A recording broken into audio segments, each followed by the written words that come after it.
The Season 1 patch notes are here and they are absolutely huge.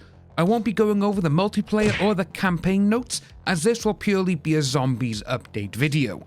I will leave the full patch notes linked below for your lovely faces to go and check them out. But for zombies, we have a huge list of updates, so let's get into it.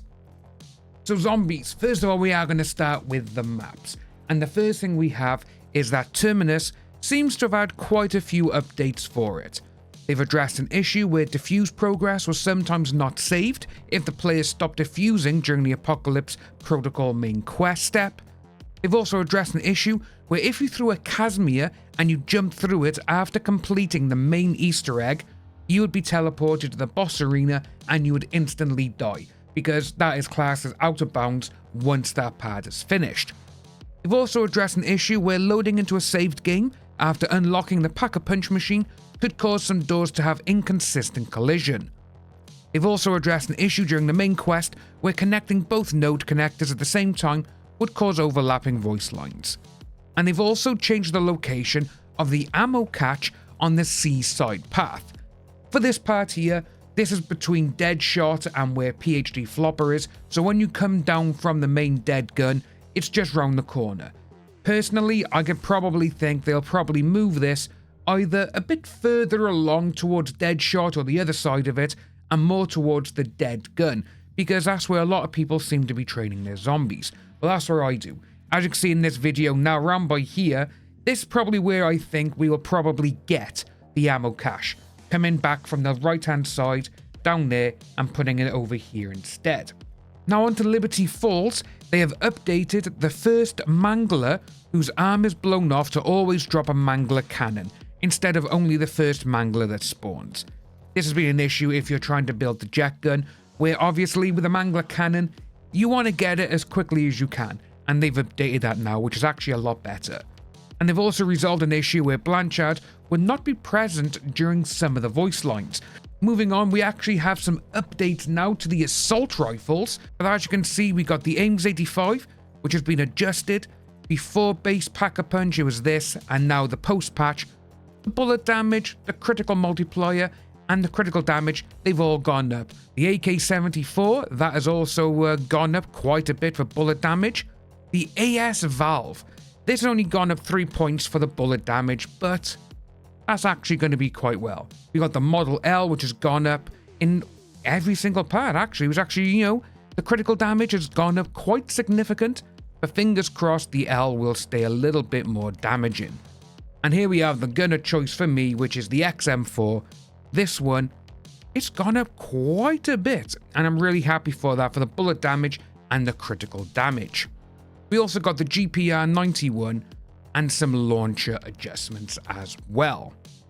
Addressing some of the bug fixes, they've addressed an issue where camos were not being applied to zombie builds. They also closed an exploit that allowed players to have 3 weapons, so that mule kick glitch is no longer available after the update today.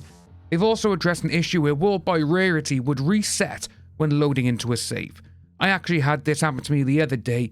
We got to round 24, I saved it, the gun was actually legendary rarity for the 45 handgun on Liberty Falls, and I went back in and it was back down to green. They've also addressed an issue where yellow damage numbers would appear when hitting a critical spot with a ray gun. Some of the big ones they've done now is for the perks. Quick Revive, they've addressed an issue where Dying Wish could activate when diving from large heights while protected from fall damage. Elemental Pop, they addressed the issue where Elemental Pop would prevent normal ammo mod activations, and I'd probably say this is the big one, and this is for Juggernog, the Turtle Shell Augment. So with this one, there's been a whole host of issues where you could get swiped at or the Algerman on Terminus and it would kill you instantly. But what they've done now, the Turtle Shell will now apply damage and mitigation when being grabbed by the Amalgam. PhD Flopper, they've addressed an issue where diving onto an elevated or inclined surface, such as stairs or up a hill, would not activate the perk. As you can see on screen by here, now I don't actually have PhD, but that little hill by there, I would be running up and I'd try and dive up to it and it wouldn't work. Sometimes I'd be diving off the side and it still wouldn't work. But supposedly they've updated it and I'm really happy for that. They've also addressed the Gobblegum issue, where the issue that prevented players revived by near-death experience from keeping all their perks. As you can see as well, they also got the field upgrades, so for the adjustment for the description of the energy mine to no longer say it deals electrical damage to accurately reflect the damage type.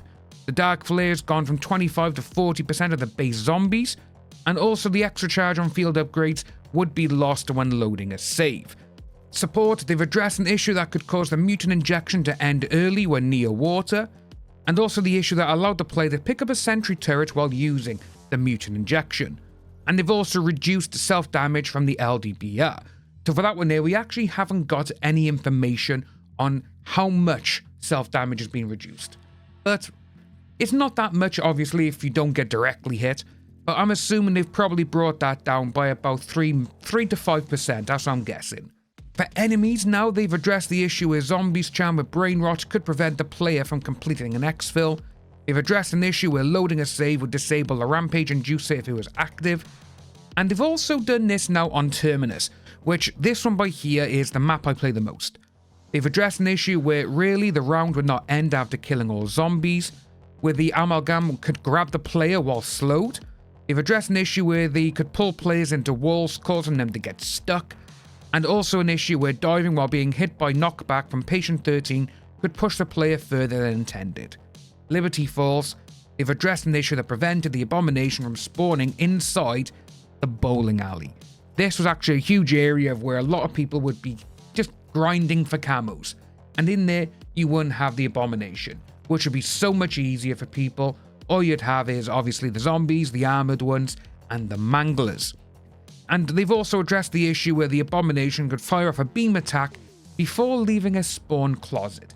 So it could come from anywhere. You could be outside, down by the bank, all of a sudden you're getting hit by the abomination's beam, and you could be like, where the hell's that coming from?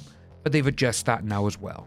XP earn rates, they've addressed the issue where XP was being awarded to all weapons being used instead of an assist of just the last one. If 2 weapons were using an assist, only the last one used by the player getting the assist will be awarded XP. This has been shown a lot on YouTube, Twitch, and people who have just been on Reddit talking about it. A lot of the people using a handgun, using the XM4, you could use both of the weapons and you would be getting the full amount of XP for them instead of just the assists. AFK. So this is actually a huge one where I wanted to talk about, because on the Facebook Zombies page, a lot of people are saying if they're AFK for 45 seconds, they're getting kicked. Now for myself, I've done a little bit of AFKing just to see where it'd be. I'd have one of my mates keeping a hold of a zombie, and for me it's been just over 3 minutes before I get kicked. But they've said now that they've updated the detection logic to determine if a player is AFK during an active match. This should reduce the amount of false positive AFK kicks and zombies. So they've added a kick warning user interface as well to zombies, which, to be honest with you, that's quite good. I'm hoping that it'll be like if you just wait in there, 2 minutes, 1 minute. A bit like how in Grand Theft Auto Online, it'll say in the bottom left hand corner, so many minutes till kick, or it's all idle, you know? That's what I would like. One of the biggest ones as well now, guys, is the user interface. They've updated visuals on all gobblegums to improve readability. They addressed the issue where the boat UI would overlap with the map with the central command HUD. They've also addressed an issue where the drop node connector prompt during the Terminus main quest would overlap with the map. Addressed an issue where the round number would initially be displayed incorrectly when loading a save.